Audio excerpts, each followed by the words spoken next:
On February 25th, Baku Appeals Court maintained the previous verdict of former Health Minister Ali Insanov about 11-year imprisonment.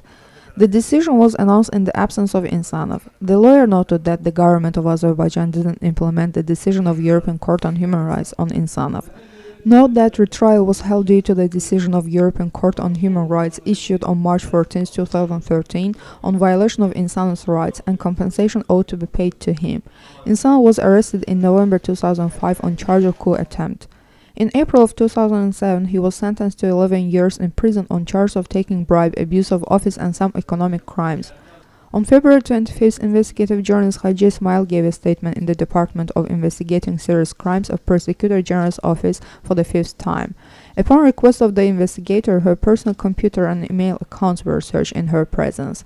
Note that on February 16th, Haji Ismailova published a material on her Facebook page, presumably related to the activity of the Minister of National Security.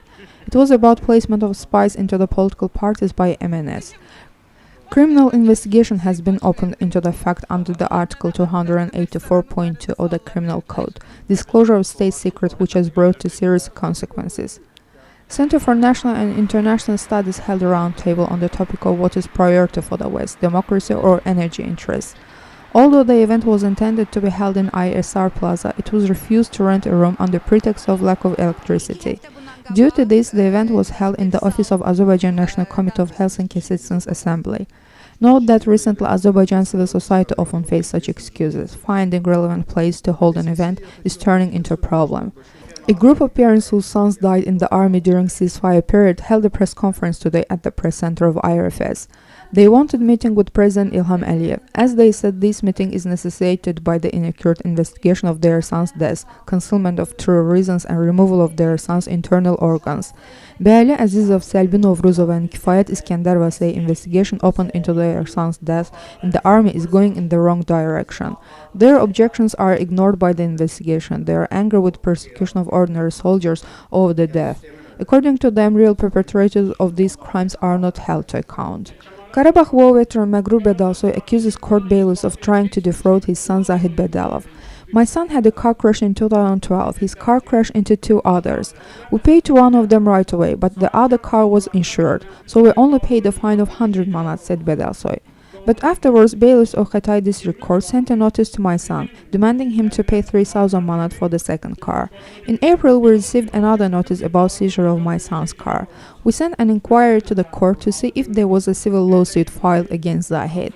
The answer was no. It seems with the help of bailiffs, the insurance company tries to reimburse itself for repair of the second car, he mentioned, adding that their complaints against the pressure from the bailiffs and illegal seizure of the car remain unaddressed. Reporter of Meydan TV online TV channel Sevinç Vagifkızı was detained on February 28 while filming dispersal of street raiders by the police in Narmanov district of Baku. She was taken to Narmanov police station and held there for half an hour before being released. On February 28, Baku Appeals Court upheld dismissal of journalist Avaz Zeynalli's lawsuit against the press council. Testimonies in favor of Avaz Zeynalli given by Tran Information Agency Director Mehman Aliyev and Yeni Musavat newspaper lawyer Vagif Hussein didn't influence the judge's decision. Note that in his complaint filed with Narmanov District Court, the editor-in-chief of Khural newspaper requested the court to outlaw the press council's decision adopted in September of 2011, declaring Khural a racket newspaper and including it in the blacklist, but the court dismissed the case. Avaz Zeynalli is serving a 9-year jail sentence handed down on charge of bribery and extortion. The complaint against Zeynalli was filed by then Member of Parliament Güler Ahmedova. A number of international and local human rights organizations have recognized the editor-in-chief of Khural as the prisoner of conscience. Today, Baku Court on Grave Crimes held a preliminary hearing in the case of journalist and human rights activist Parviz Hashimli.